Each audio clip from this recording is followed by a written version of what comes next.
La cebolla no suele tener buena reputación.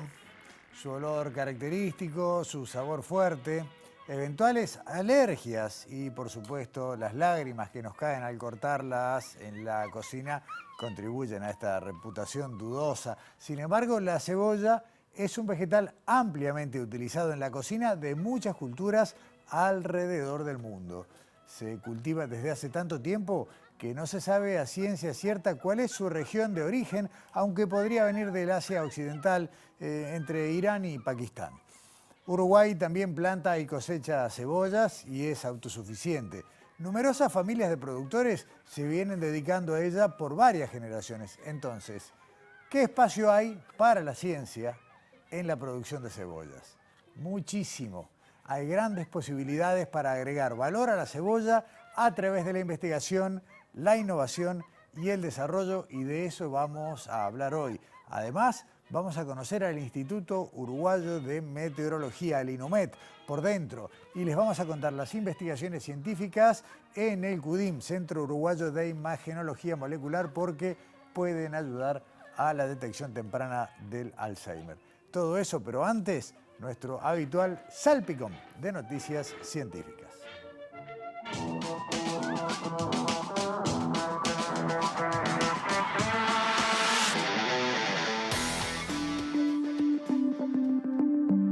Cuatro jóvenes uruguayos recibieron medallas en la 15ª Olimpiada Latinoamericana de Astronomía y Astronáutica que se realizó en Panamá entre el 9 y el 13 de octubre.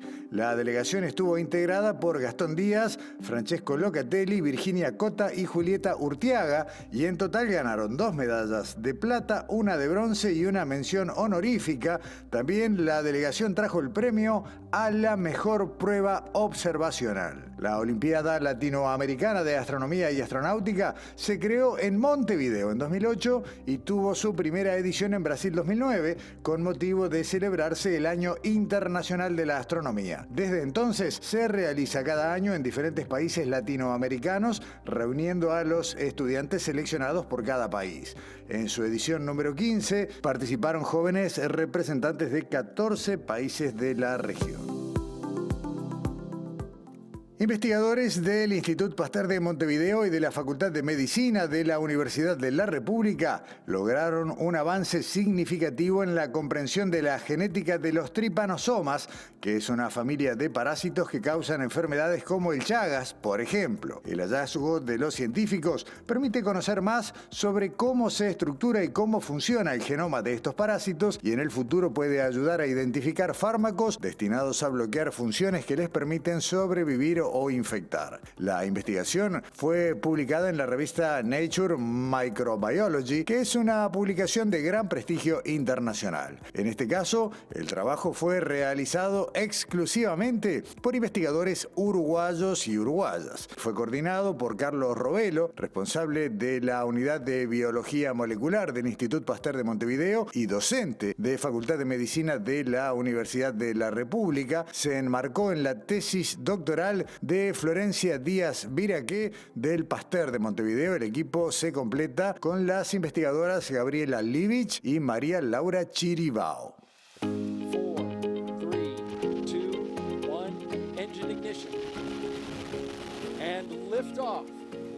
La NASA lanzó el pasado viernes 13 de octubre la misión Psyche, cuyo objetivo es un intrigante asteroide rico en metales que se llama de la misma manera y orbita alrededor del Sol en el cinturón principal de asteroides entre Marte y Júpiter. A diferencia de los asteroides rocosos o helados, Psyche está compuesto principalmente de hierro y níquel y podría ser el corazón de un planeta primitivo que perdió sus capas externas. Explorar al asteroide Psyche podría ayudar a entender cómo se formaron la Tierra y otros planetas. También hay un fuerte potencial vinculado a una eventual y futura minería en el espacio. Para llegar a este asteroide, la nave espacial viajará unos 3,6 millones de kilómetros durante un periodo de casi 6 años, y si todo va según lo planeado, la gravedad del asteroide Psyche capturará a la nave espacial a fines de julio de 2029. Allí, la sonda comenzará su misión principal en el mes de agosto.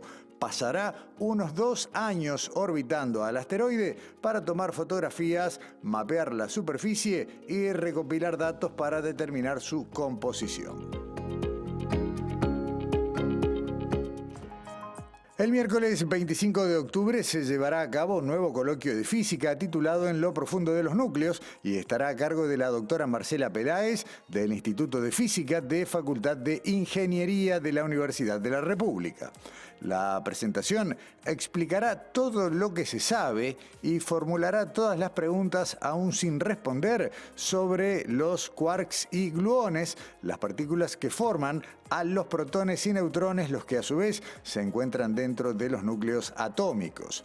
Los quarks son las partículas fundamentales más pequeñas que componen la materia y los gluones son como pegamento que mantiene unidos a los quarks dentro de los protones y neutrones. El coloquio se desarrollará en la sala de actos Dieste del edificio polifuncional Macera de Facultad de Ingeniería el miércoles 25 de octubre a las 17 horas.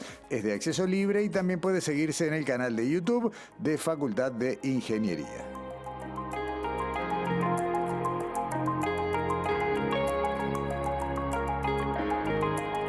A meternos en este informe que tiene que ver con una parte de la tarea que se desarrolla en el CUDIM, el Centro Uruguayo de Imagenología Molecular, ese edificio nuevo, moderno, que está ubicado ahí, frente al Parque Valle. Todos lo vemos cuando pasamos, pero poco sabemos de una parte de lo que sucede allí dentro. Estamos familiarizados con la idea de CUDIM como un lugar de diagnóstico, donde se realizan estudios sofisticados, complejos, modernos, que nos permiten adelantar diagnósticos antes de lo que sería detectable con otras técnicas. Bueno, hay un área de CUDIM que en realidad sería casi la otra mitad, que se dedica a desarrollar productos, desarrollar técnicas, desarrollar en este caso radiofármacos, buscando solucionar desafíos que la ciencia hoy tiene por delante. Nos vamos a meter a hablar del Alzheimer, una enfermedad de la cual poco hace falta agregar, todos sabemos en qué consiste, qué pasa, menos se sabe de cuáles son las causas que producen el Alzheimer y cómo se puede tomar alguna de estas causas para ayudarnos en un diagnóstico precoz, temprano, que permita tomar medidas tal vez con tiempo. En esta primera parte del informe, la doctora Ingrid Kramerman del área de radiofarmacia del CUDIM nos va a contar qué es la enfermedad de Alzheimer, estas particularidades de las que hablaba recién y cómo un radiofármaco puede ayudar a detectarla tempranamente.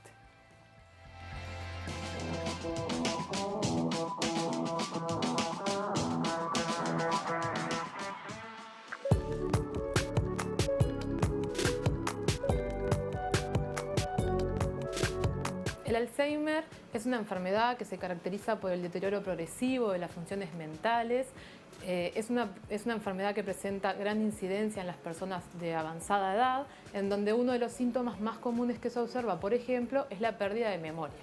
¿Sí? Debido a que el envejecimiento poblacional progresivo es una característica actual en la mayoría de los países, esta enfermedad está teniendo una incidencia cada vez mayor. Es por eso que a nivel mundial se están realizando múltiples investigaciones con el fin de diagnosticar la enfermedad lo más temprano posible y encontrar una posible cura. Desde el punto de vista fisiopatológico, en la enfermedad de Alzheimer suceden varios fenómenos. Por un lado está lo que se llama el depósito de las placas de amiloide, ¿sí? Alrededor de estas placas que se empiezan a formar, se genera una muerte neuronal, es decir, hay pérdida de la sinapsis neuronal y muerte.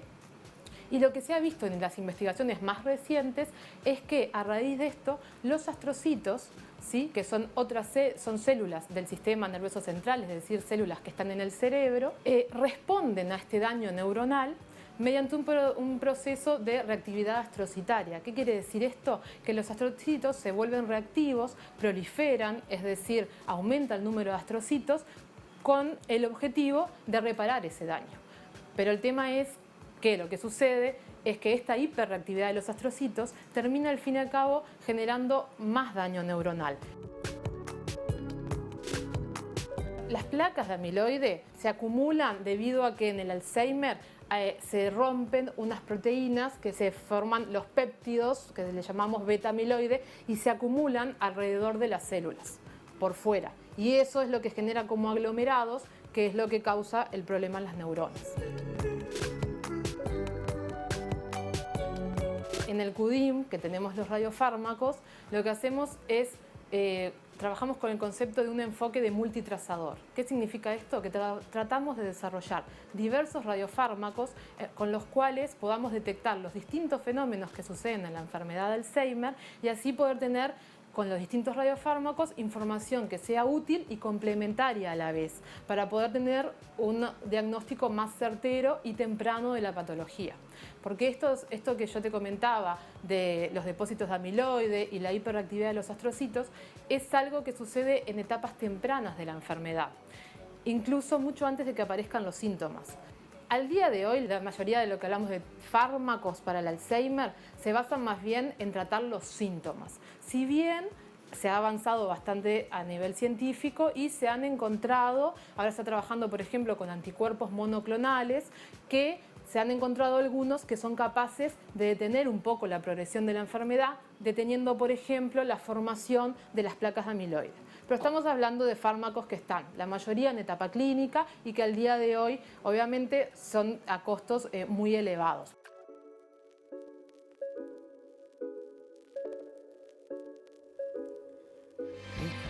Ingrid nos hablaba recién sobre el uso de algún tipo de radiofármacos, pero ¿qué es un radiofármaco? ¿Cuáles son sus aplicaciones? No hay un solo uso para un radiofármaco, pueden tener más de una utilidad en esto de la salud humana. El doctor Eduardo Savio, quien es el director técnico de radiofarmacia del CUDIM, nos explica qué es un radiofármaco y sobre todo esto, cuáles son sus principales utilidades.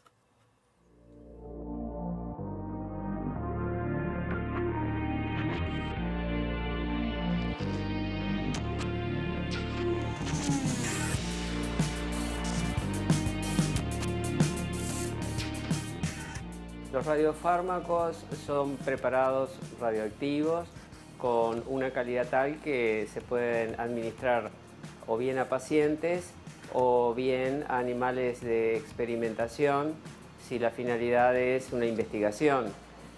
Son de calidad farmacéutica, en general son inyectables, quiere decir que tienen que cumplir todo lo de los requisitos para un producto inyectable. Y puede ser la finalidad o para realizar un diagnóstico o para hacer un tratamiento. Y van a tener diferentes andariveles de acuerdo a que se quiera. Si es un diagnóstico, el producto final es una imagen, y si es un tratamiento, el producto es una terapia para poder contrarrestar una enfermedad. En general son tratamientos oncológicos en el caso de terapia. Como que diseñamos una llave que reconoce una cerradura específicamente y entonces aparecen muchas cerraduras y diseñamos un radiofármaco específico para que reconozca a ese receptor. El médico cuando analiza hace sistemas de graduación de intensidad de la imagen y le puede hacer o lo ve en escalas de blanco y negro, lo ve en escala de colores, y si lo ve en escala de colores de pronto el celeste es bajo nivel de captación.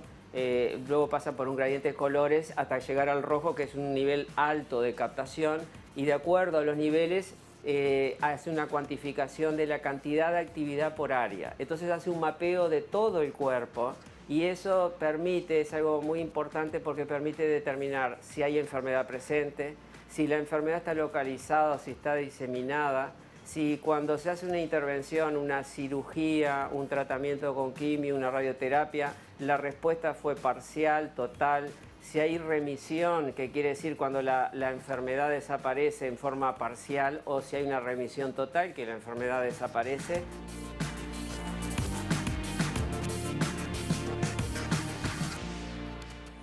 Bueno, primero vimos cuáles eran las particularidades del Alzheimer y cómo un radiofármaco podía empezar a ayudar o hacer el camino para una detección temprana. Después veíamos cómo el doctor Savio nos explicaba el uso de los radiofármacos para diagnóstico o también como parte de una terapia, de un tratamiento. Ahora volvemos a escuchar y a ver a la doctora Ingrid Kramerman, pero ya para meternos de lleno, cómo el conocimiento de los mecanismos del Alzheimer, lo que veíamos en el primer informe, y las particularidades de los radiofármacos, lo que veíamos en el segundo, permiten encaminar una investigación que se desarrolla en el CUDIM y es una investigación de punta a nivel mundial, también esto hay que dejarlo claro, puede arrojar resultados prometedores que pueden marcar un camino a nivel planetario sobre la detección temprana del Alzheimer. Lo vemos.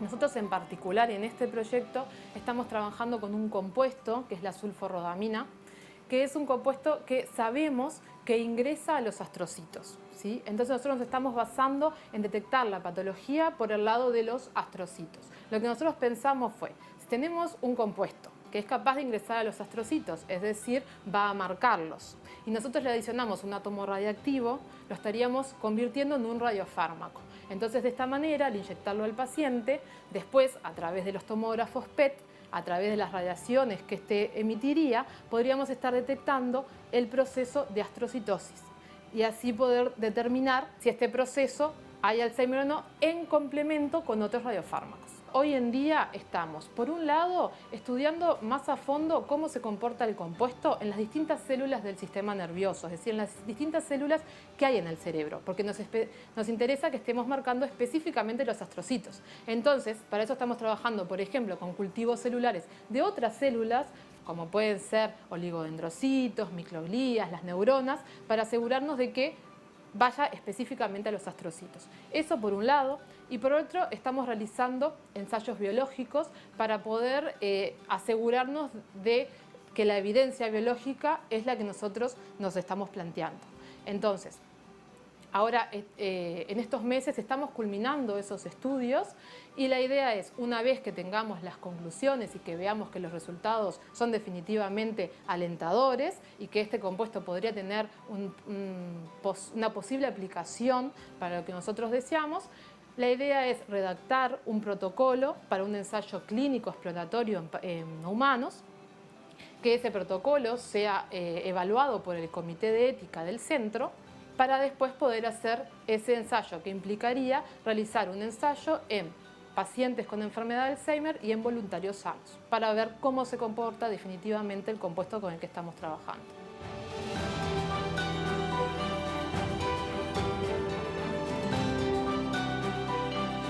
¿Quién sabe si a partir de todo esto, en pocos meses, ya se puede anunciar que comienza esta etapa de ensayo clínico? Realmente interesantísimo y muy valioso el trabajo en el CUDIM, pero todavía nos queda algo más que ya sale de esta investigación y es saber, bueno, qué es lo que se ha investigado, qué es lo que produce el CUDIM. Insisto, por un lado la parte diagnóstica, pero esta producción de radiofármacos y demás, ¿qué es lo que hay? Bueno, Eduardo Savio nos va a presentar en pocos minutos un panorama general sobre las investigaciones que se desarrollan en CUDIM y esto que tiene que ver con la producción de radiofármacos, lo vemos.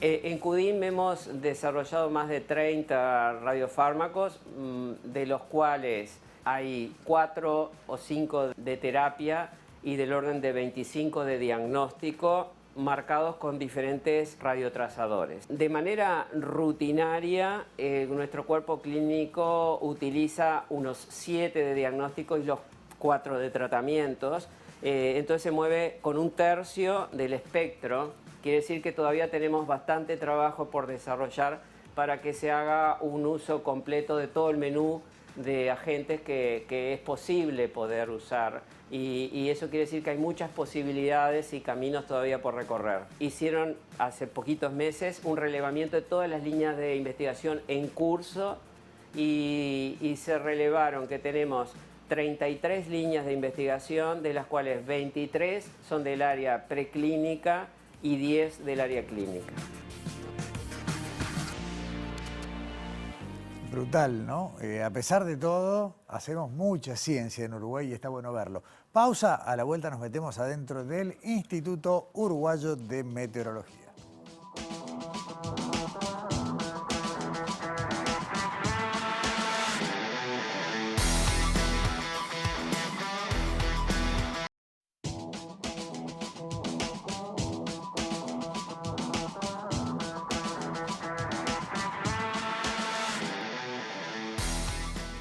Bueno, segundo bloque de Sobre Ciencia. Hacía mucho que no recibíamos juntas a Daniela Hirschfeld y a Alexandra Perrone. ¿Cómo les va? Buenas noches. Buenas noches, estamos ¿Todo bien? juntas ahora. Bueno, anduvieron haciendo una cobertura en conjunto porque el organismo en el que decidieron hacer una inversión no se cubre con una sola nota. Vos Nos decís, pusimos de la verdad acuerdo. que festejamos un cumpleaños. Además, El Instituto Uruguayo de Meteorología está cumpliendo 10 años, se creó el 25 de octubre de 2013, así que bueno, nos pusimos de acuerdo con Daniela de hacer un informe de, bueno, justamente cómo se realiza el pronóstico meteorológico y cómo se trabaja en cada una de las estaciones meteorológicas de INUMET. Y bueno, justamente la finalidad de INUMET es prestar servicios públicos de meteorológicos y climatológicos que consisten en observar, registrar y predecir el tiempo en el territorio nacional y, bueno, y las zonas también cercanas, ¿no? me dejaste pensando y estoy seguro que no voy a recordar con exactitud. Era Dirección Nacional de Meteorología, no el organismo previo, porque claro, uno dice INUMET 10 años y dice, no, para pronóstico tenemos hace mucho, pero INUMET con su estructura y su funcionamiento tiene estos 10 años. Exactamente. Y bueno, en la primera placa vamos a ver las 19 estaciones meteorológicas que tiene el Instituto Uruguayo de Meteorología. Estas son convencionales, que es donde justamente trabajan los observadores meteorológicos, donde toman las diferentes medidas de diferentes variables cada hora.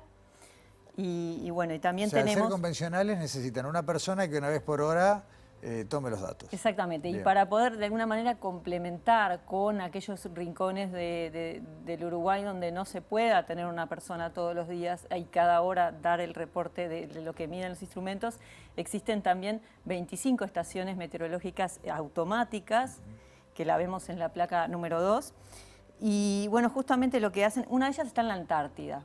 Ah, mirá. Una vez está en la Antártida y bueno, cuentan con dispositivos de medición que mandan justamente los parámetros meteorológicos de forma, los envían en tiempo real y bueno, los toman obviamente en el tiempo mucho más rápido que las convencionales, ¿no? Pero de alguna manera se complementan y cubren todo el territorio nacional. Nosotros fuimos a la estación meteorológica del Prado, porque en Montevideo hay dos, una está en el aeropuerto de Melilla, que tiene características particulares, que ya nos va a contar Daniela cuáles son, y otra es en el Prado, la estación meteorológica del Prado, donde hablamos con Sebastián Varela, que nos cuenta justamente qué parámetros se toman, si se toma temperatura, bueno, qué es lo que se mide en la estación meteorológica y justamente cómo se trabaja en una estación meteorológica. Muy bien.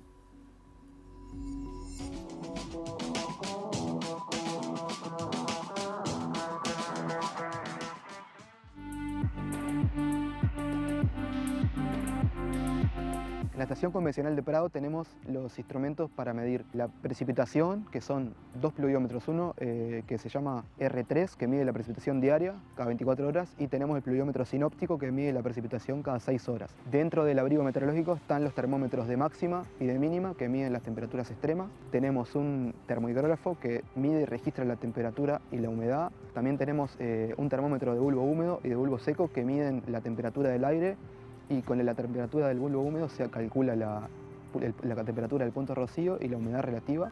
Y también está el evaporímetro, ICHE, que se llama, para medir la evaporación del agua. También contamos con un anemómetro convencional.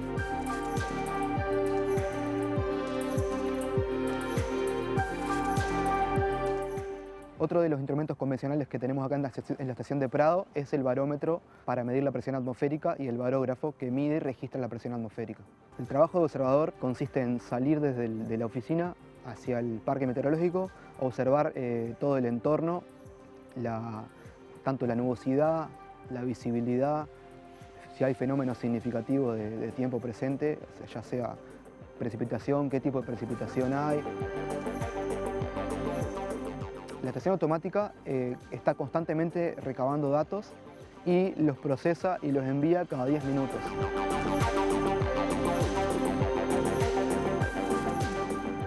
La información que es recabada tanto por las estaciones convencionales como por las automáticas es enviada a un sistema a una base de datos, un software de Inumet, que lo distribuye para los diferentes niveles de usuario. Por ejemplo, Pronóstico del Tiempo tiene la visualización de todos los sistemas de monitoreo que tenemos instalados en Uruguay.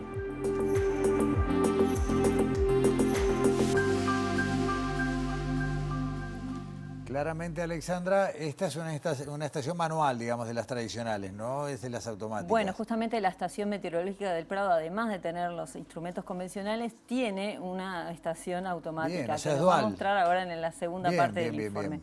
Sí, también hay una cosa particular que tiene una red de estaciones que tiene el Instituto Uruguayo de Meteorología, que lo vemos en la siguiente placa, que es la red de telepluviómetros para la medición de la lluvia, que también estos son automáticos, es un instrumento que mide la precipitación cada 5 minutos, también la envía en tiempo real. Y también tenemos en la última placa la red de estaciones pluviométricas convencionales. La de telepluviómetros son 90 y las convencionales cubren todo el territorio nacional, son cerca de 250. Mirá, claro, es que es importante, por eso uno cuando ve después los registros pluviométricos son bastante precisos los mapas de lluvia y demás. Claro. Voy a hacer un spoiler, pero sin ir muy a fondo, pero en la segunda parte de tu informe, perdón que me estoy tocando el micrófono, veo cómo funciona un pluviómetro automático que nunca se me había ocurrido, cómo podía ser algo que viera, bueno, cuánta agua hay acumulada en un recipiente, ¿no? Sí, bueno, nos contaba Sebastián de la importancia de estas dos redes que tiene el Instituto Uruguayo de Meteorología, justamente porque, bueno, cubre todas las cuencas del Uruguay, claro, ¿no? Para medir la lluvia, y nos decía que la red de pluviómetros convencionales cubre todo el territorio nacional, que suele estar en el interior profundo, se toma la medida a las 7 de la mañana y, bueno, justamente pueden cubrir todo el territorio. Y aunque parezca una obviedad, ¿no? Como el clima, ¿no? Generar un pronóstico del clima no es en un lugar ni para todo el país, ¿no? Que cada zona debe tener sus equipos para que, bueno, haya una precisión en la información. Claro, exactamente. Y como decías vos, Gustavo, en la última parte del informe, él nos muestra justamente cómo es un pluviómetro automático, un pluviómetro convencional. También nos muestra esta estación automática que tiene la estación meteorológica del Prado y nos cuenta algo que muchas veces escuchamos hablar y capaz que no sabemos tanto por qué se llama así o a qué se refiere, que es el abrigo meteorológico. Bien, perfecto.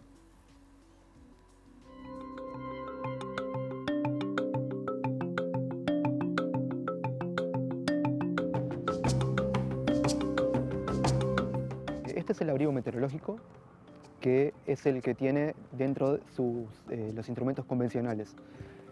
Para medir las variables que se miden dentro del abrigo, tiene que estar instalado a entre 1,5 metros de altura y 2 metros del piso, tiene que estar libre de obstáculos y tiene que tener las paredes de celosía, lo que garantiza que dentro del abrigo las condiciones de viento no superen un determinado umbral definido por la Organización Meteorológica Mundial. Este es el instrumento para medir la precipitación que se llama pluviómetro. Es un pluviómetro convencional que también la norma para medir la precipitación es que tiene que estar instalado a 1,5 metros de altura sobre el nivel del piso. Y en este caso, este pluviómetro, el funcionamiento es así: precipita, el agua cae por aquí y queda depositada en este recipiente. Cuando hay precipitación se pasa a una probeta graduada y esta es la precipitación que se realiza. Cuando esta probeta es de 10 milímetros. Este es el pluviómetro automático, recoge el agua en la parte superior, igual al convencional. La precipitación cae por este agujerito y tiene un sistema de balancín que, de acuerdo al peso del agua, se mueve hacia un extremo o hacia el otro, lo cual, según la calibración que tiene cada pluviómetro, equivale a, en este caso, 0,2 milímetros.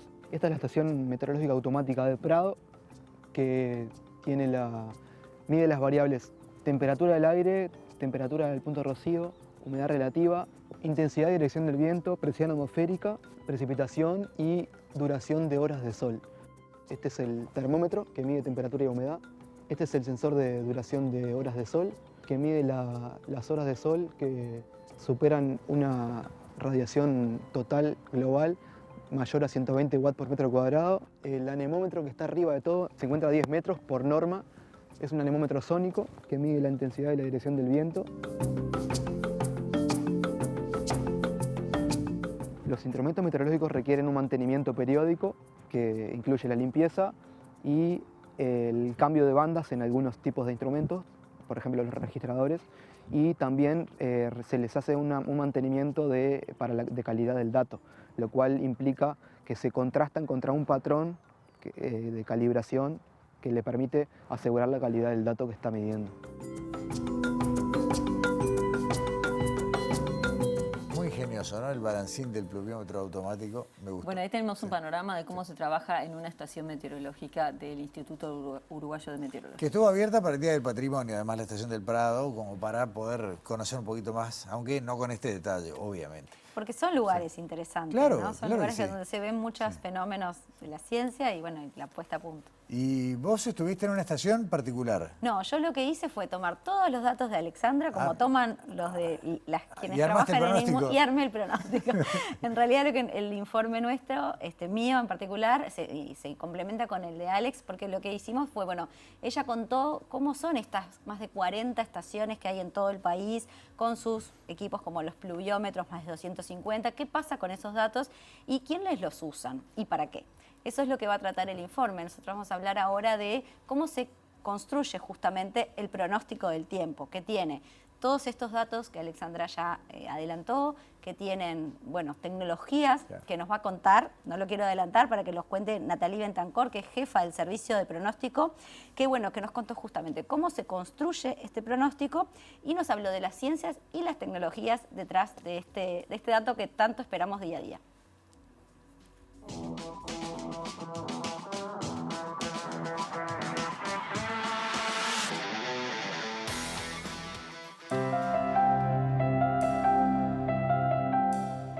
Antiguamente la observación meteorológica se recopilaba en librillos y esa información venía a la sede central. Ahora tenemos un proceso que es más automatizado, en donde a través de un sitio, de un sistema, los observadores ingresan a la observación, la vemos directamente acá y a su vez viaja a los bancos mundiales de información meteorológica.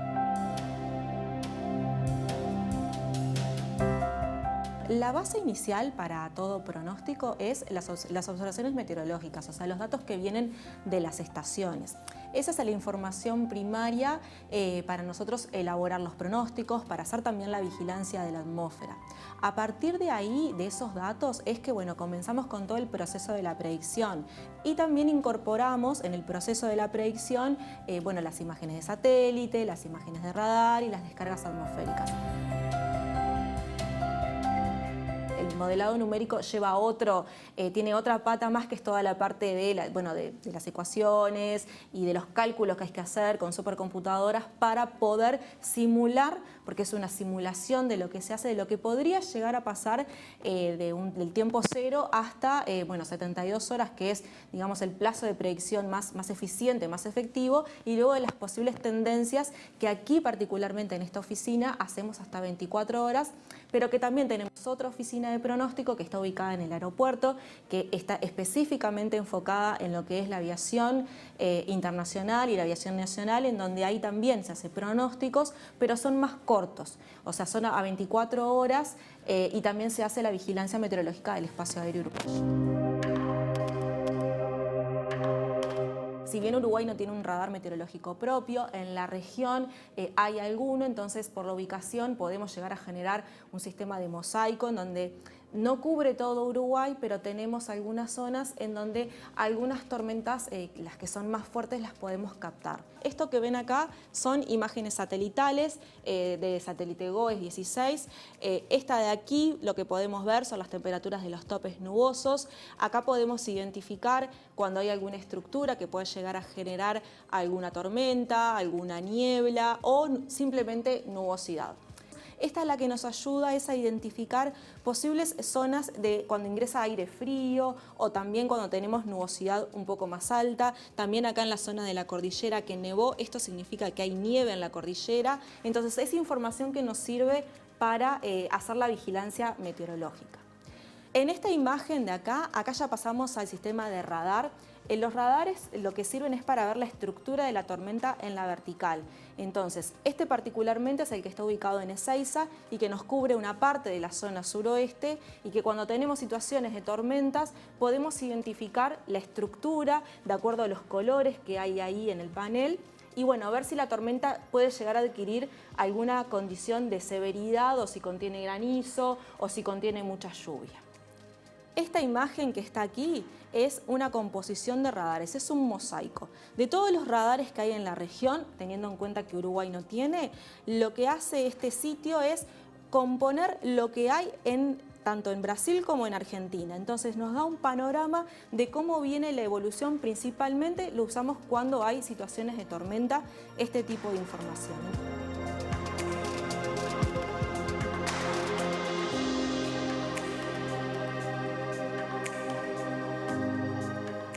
Divina, cada pantalla es para quedarse un rato mirando, ¿no? Cada información totalmente distinta y como decían ustedes, ¿no? Cómo se entrecruza todo eso para generar el pronóstico o la sinopsis actual. Exactamente, datos manuales de las estaciones convencionales, datos automáticos, radares, satélites propios y ajenos. Todo eso nos ayuda, bueno, le ayuda a la gente del servicio que hace el pronóstico a, bueno, poder dar estos diferentes servicios que Natalie ya adelantaba, ¿no? El pronóstico general, el pronóstico aeronáutico y el agro, para, bueno, asistir a los diferentes sectores. Ahora lo que nos preguntamos es, ¿cómo es, y eso fue lo que hablamos con Natalie en este informe, cómo es un día en la vida de alguien que trabaja generando pronósticos? Y esto es lo que nos contó.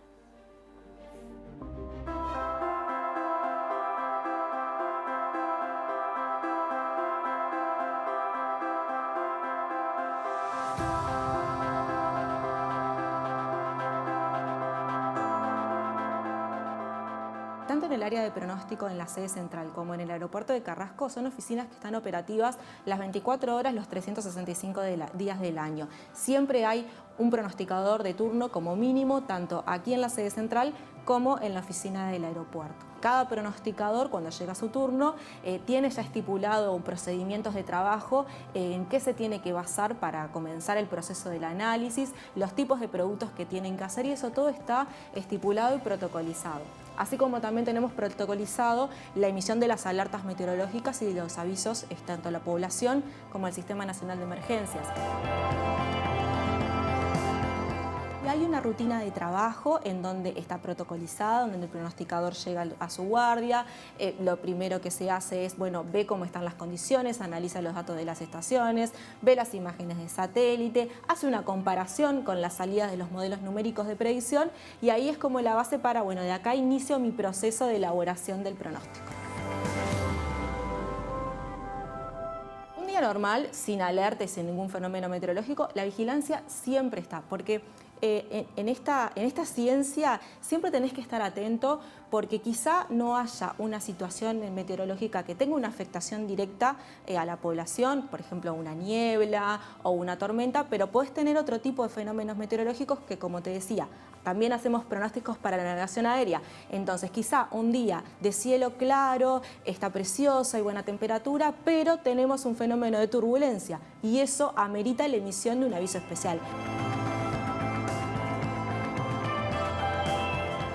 Nuestra base inicial es el modelado y de ahí elaboramos los diferentes productos. Entonces, por ejemplo, para el pronóstico marino nos enfocamos más en todo lo que es dirección del viento, la altura de la ola, la dirección, el tipo de nubosidad que pueda llegar a tener en el mar y en el río Uruguay y en la parte del río de la Plata. Todo lo que es para la zona del agro, la parte del agro, nos enfocamos más en todo lo que es humedad, precipitación. Ya para la parte aeronáutica, ahí tenemos que mirar otras variables, toda la parte de turbulencia, de engelamiento, que son situaciones que pueden llegar a generar alguna complicación dependiendo de la fase del vuelo también.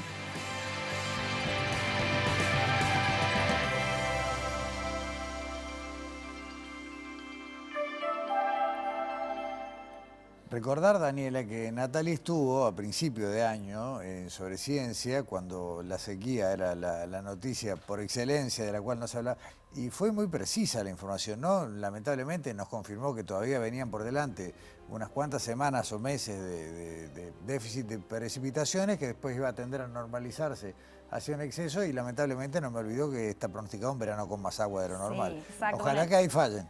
Ojalá. Todo eso se basa en esta cantidad de datos y en esa rutina que contaba Natalie, ¿no? Que aún cuando digamos, bueno, hoy está lindo el día, no hay mucha cosa para decir, la variabilidad climática hace que obviamente siempre los pronosticadores estén alertas y atentos a las diferentes necesidades de los sectores.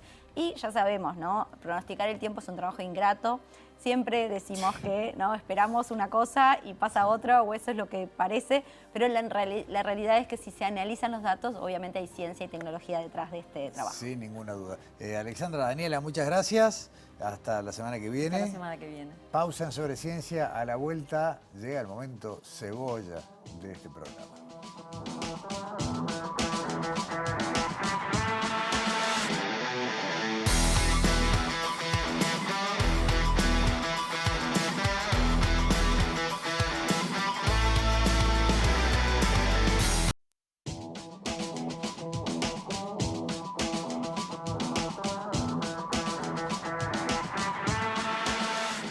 Hace unos cuantos años, cuando Sobre Ciencia era un programa de radio, tomamos el primer contacto con la empresa Arber, una empresa familiar, productores de la granja, muy concentrados en la producción de cebolla. Y recuerdo que en ese momento hablábamos de cómo se planteaba un modelo de negocios que intentaba incorporar conocimiento para no desperdiciar tanta cebolla, para no tirar tanto de ese producto que a veces por un pequeño defecto ya no podía ir a la verdulería o a la góndola y que generaba pérdidas importantes, o por lo menos derroches importantes.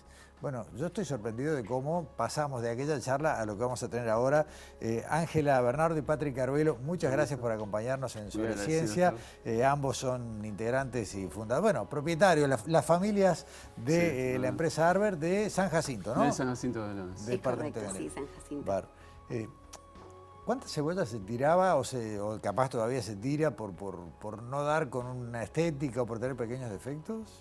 Bueno, principalmente centrémonos en la producción de lo que es de cebolla hoy en día, que es la primera hortaliza que más se produce en el país, que son alrededor de 36.000 toneladas. Bien. Y hay una cuantificación que del 10% o más tiene ese cumplimiento que no satisface la estética que el mercado paga. ¿Sí? El tema de los calibres, uno visualiza esa diferenciación y bueno, de hecho trajimos acá en ejemplo diferentes calibres que se tienen y el mercado paga determinada tipo de ellos. Claro, y al productor le cuesta lo mismo una cebolla que vende que una que no vende, o sea, la que no vende es pérdida. La que no vende es pérdida y también cuesta más la que es más chiquitita, porque el trabajo de obtener esa cebolla que sale pequeña es el mismo.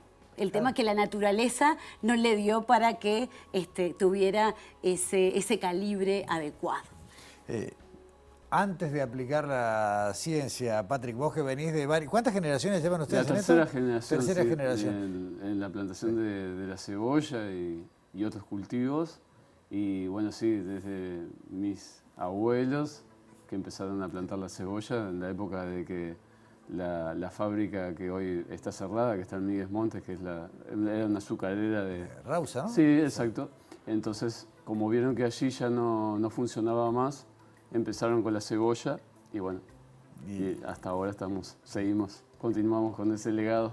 ¿Qué pasaba con eso? ¿Que se tiraba? ¿Era basura y punto? ¿O tenía alguna utilidad marginal? Esa No, lo del tema del azúcar se dejó de pero funcionar. digo, la cebolla de descarte. La cebolla de descarte o se tiraba o se vendía a menor costo. Claro. No llegábamos a los precios de como tienen una buena cebolla como las que tenemos aquí, ¿no? Entonces hubo que pensar, bueno, no es linda, pero es rica. O no es linda, pero es igual que la otra. A ver, Claro. la calidad la sigue cumpliendo. Claro. Y ahí es donde el punto clave de decir, esta cebolla tiene tanto valor como la que la estética lo cumple. Y en esa visión de buscarle valor agregado y en esa incorporación como científica, es decir, busquemos ese valor agregado y generemos una salida comercial más a la que se tiene hoy en día. Y ahí empieza a surgir todo lo que en esa oportunidad era proyecto y bueno, y ahora continúa. Vos sos ingeniera química, no lo dije en la introducción. Yo soy ingeniera química. Ahí está. ¿Qué se hace? ¿Cómo fue el camino para esa cebolla que estaba destinada a venderse poco y mal, se transformara en un producto con valor agregado?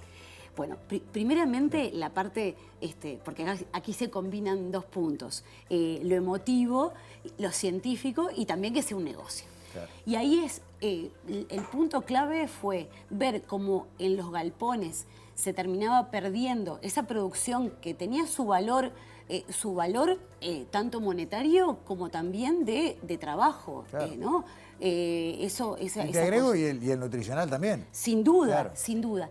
Y ahí en ese entendido decir, bueno, empecemos a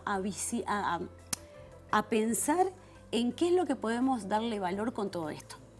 Y allí lo que empieza a surgir es tanto la cáscara como el bulbo, que es también la cebolla, tiene su importante valor. Y pongámoslo en el estudio. La cáscara. La cáscara. Esa que no le damos absolutamente ninguna importancia. Exactamente. En la cocina, al menos de casa. Bueno, mira, cuando uno empieza a estudiar todo eso, esto viene de culturas ancestrales. Cuando uno empieza a ver el cultivo de la cebolla, ya en lugares donde la cebolla era predominantemente el cultivo principal, ya la cáscara de cebolla ya se utilizaba. ¿Sí? Y muchas veces esto que se cuenta, que la cáscara de cebolla, sí, un tecito y demás, es decir, bien, pero pongámosle valor y pongámosle conocimiento científico a revelar esos misterios de la cáscara. A ver, ¿y qué hay en la cáscara? ¿Qué hay y qué se hace? Bueno, entonces, lo que me acuerdo que ya hace un par de años, a través de la incubadora KEM, ¿sí? En el Polo Tecnológico de Pando, presentamos el proyecto de la revalorización de la cebolla. Y ahí estudiar tanto la cáscara con sus propiedades, ¿sí? Que uno la venía leyendo y demás, y lo que es toda la parte de adentro, que es el bulbo, con su azúcar esencial. Y bueno, de ese proyecto se reveló los antioxidantes naturales que tiene la cáscara de cebolla, los polifenoles, que es lo que principalmente tiene, y a su vez, bueno, una gran cantidad de componentes de fibra que tiene la cáscara y también minerales. Y eso permitió en esa primera oportunidad, que era un proyecto, lo que se hizo fue, bueno, cuantifiquémoslo y eso que era un acervo popular, pongámosle valor. Y por otra parte, lo que es el bulbo, ¿sí? Lo que uno conoce, que cuando uno empieza a cocinarla a veces quedan las manos pegajosas, sí. Es el azúcar propia de la cebolla, que se llama inulina y que también tiene efectos prebióticos y también interesantes en el consumo de ella. Un break ahí, Patrick. Se habla mucho de esto, ¿no? De la sabiduría ancestral, de conocimiento, pero se había perdido en el camino. Ustedes simplemente, digamos, en esa producción ancestral familiar era simplemente, bueno, vendamos la cebolla en los canales habituales. Sí. Como que nos quedamos ahí, no le damos más valor de llegar al mercado o a la UAM en este caso, y sí, nos quedamos ahí y como que eso se desperdiciaba y bueno, ahora con esto es poder valorar y aprovechar todo eso que se desperdicia. ¿Qué tenemos acá entonces? Porque acá estamos hablando del camino que hicieron a partir de primero cuantificar y después ver qué se podía hacer con la cáscara. Bueno, acá en esto que vemos acá estas son las cebollas. Y visualicen esto, que de este tamaño es la semilla como es originalmente. Esta que estamos contando hace 50 años era la llamada valencianita, que era más alargadita. Pero esta, el mercado, primero que es pequeña, y también esta forma no es la que comercialmente se pretende el mercado tener.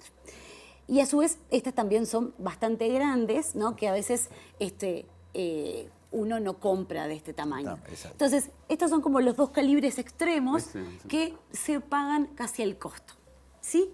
Entonces, en esto de darle valor, uno empieza a visualizar la cebolla y esta cáscara que se tira, que es la que tenemos acá, que en definitiva es la que se obtiene cuando se hace la clasificación de la cebolla, es ahí donde se va a colectar y es la que se estudió y es la que hoy se colecta, se lava y se seca al sol también, y es la que después se va a moler. Ok, un puntito ahí. Hablaste de secar al sol porque ustedes tienen instalaciones que también son ambientalmente sostenibles, ¿no? Los secadores solar. Tenemos un secador solar y también tenemos eléctrico, pero utilizamos en los tiempos que ahora arriban, en estos meses, aprovechamos el secador solar y podemos deshidratar lo que tenemos allí o como aquí la zanahoria. Ahora vamos a darle un minuto a los demás, porque aparte ya empiezan a aparecer los vecinos, ¿no? Los demás productores. Exacto. Nosotros lo que en esta visión, ¿no? que es importante como marcar, nosotros en esa oportunidad, cuando empezamos a estudiar toda la composición química de la cebolla, nosotros nos íbamos, y ahí es donde nos conocimos, íbamos a lo que era a nivel farmacéutico. Claro. ¿Sí? La extracción de la quercitina, que es lo que tiene la cáscara, a nivel farmacéutico, que de hecho hay muchos estudios que mismo acá en Uruguay se han hecho y que han tenido buen desarrollo. En esa visualización que nosotros hemos visto, veíamos que teníamos como 4 fases en todo este proceso de la cebolla. Primero, la semilla, porque nosotros ya hace 50 años venimos cultivando esta variedad de cebolla. Y esta semilla es la que ha dado la mayor capacidad antioxidante respecto a otras. Sí, también su cantidad de azúcares esenciales también ha revelado mayor cantidad respecto a las que el mercado conoce. Entonces, tenemos la primera fase, que es plantar la semilla y obtenerla año a año. La producción en fresco, que también es esa salida comercial que estaba. Una tercera etapa que al principio no la visualizábamos, que es la parte agroindustrial. Y después, como cuarta parte, es la farmacéutica, que tiene gran desarrollo. Que es la que se vendrá en algún momento. Es la que se vendrá. En esa oportunidad nosotros visualizamos como la farmacéutica y vimos que como todo, paso a paso. Claro. Entonces, en esa tercera etapa es la parte agroindustrial, que es la que hoy nos posiciona en la empresa que tenemos. Correcto. Hoy ustedes están comercializando, y ya no solo producción propia, sino que creo que también de otros productores de la zona, esta cebolla en el formato de secada. Esto es pulpa de secada, ¿no? De la cebolla. Eso es de la cebolla, sí, del bulbo, que es la parte de adentro. Sí. Ahí se fetea y se seca al sol, obteniéndose eso. Correcto. Y tenemos allá este jugo y puré que también viene del bulbo. Exacto. Y la cebolla en polvo, que es de la cáscara. Exacto.